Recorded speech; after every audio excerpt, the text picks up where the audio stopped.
The British tradition of taking the sea air dates back to the 1700s, and for generations ever since, people have flocked to the Isle of Thanet in Kent as one of the UK's most popular destinations.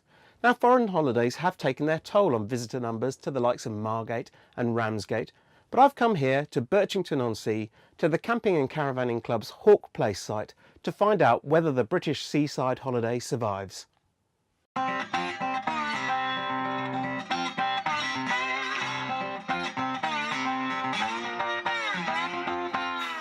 Of course, the majority of people who come to this area come for the beaches, and it's easy to see why.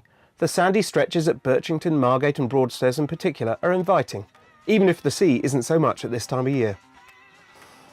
But I'm off in search of a few activities that won't leave me with sand between my toes and salt in my hair, starting here at Margate's fascinating shell grotto, just a few miles down the road from our site. Made up of an incredible 4.6 million shells stuck to its underground walls, the grotto was first discovered by a local boy in 1838 and remains a draw to visitors all year round.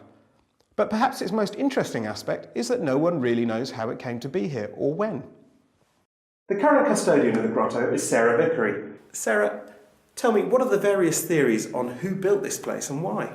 Oh, there are loads of theories as to who built this place. They range from Phoenicians, Romans, Knights Templars, Regency folly builders, aliens, you name it, someone has a theory about this place. And what's your personal theory? I don't have one. I've worked quite hard to stay neutral and to focus instead on conserving the place, looking after the grotto. I'm not a historian, I'm not an academic, and just because I'm here every day, it doesn't mean I'm qualified. And I think as well that if the people behind the counter are honest and open, that opens up debate more, and it means that more people go away thinking about the place, making up their own mind and maybe doing their own research. And is there a reason why you can't just get the shells carbon dated to tell you when? Carbon dating shells is problematic. It gives you a really big age range of hundreds and hundreds of years.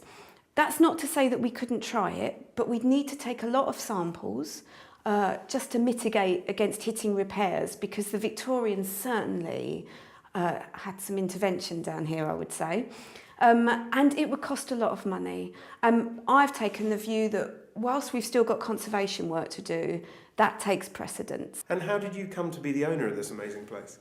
Well, I was brought here every summer as a child on our holidays. It was one of my treats to be brought to the grotto.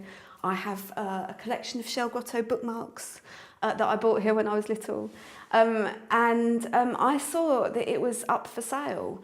I don't think I intended to buy it. I came down to view it, probably just out of curiosity's sake. And then the whole thing kind of grew legs and ran off, and I couldn't stop it. And 4 weeks later, I had the keys. But that was 14 years ago. I'm still happy to be here.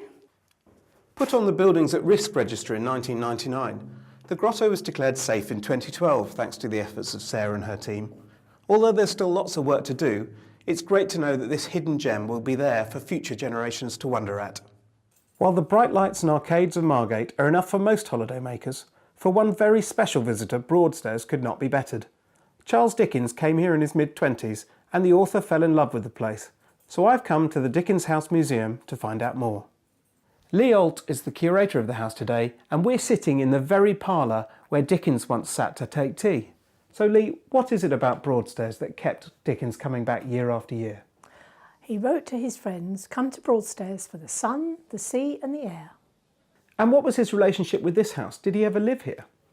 No, he never lived anywhere in Broadstairs. He came to stay. He saw this house when he was staying next door at the Albion Hotel, which was owned by Mr. Ballard. And while he was watching, he saw this rather elderly, eccentric lady rush out of the front door and hit the donkey boys with her hearthbrush. He wrote to his friend and biographer John Forster that it was hilarious, and he sought an introduction to Mary, and from then on they seemed to become fast friends. She was about 68 at the time, and he was 27 on his second visit to Broadstairs. And we have a letter in the parlour from his son Charlie Jr. authenticating this as Betsy Trotwood's cottage in the book David Copperfield. And am I right in thinking that he even immortalised the town in print? He did. He wrote a little essay called Our Watering Place, and a few years later he wrote one about his French watering place, so this became his English watering place. And it tells you all about the old ladies and gentlemen sitting out there and the fishermen, and the scary thing is they're still there. Of course, no visit to the seaside would be complete without an ice cream, but I'm not about to head outside and let the seagulls get their beaks on this beauty. Morelli's ice cream parlour is legendary in these parts, and it's easy to see why. After I've finished this, I'll be heading back to the site, and you can join me in the next episode to find out a bit more about staying in this fantastic area. In the meantime, if you think I'm sharing this, you've got another thing coming.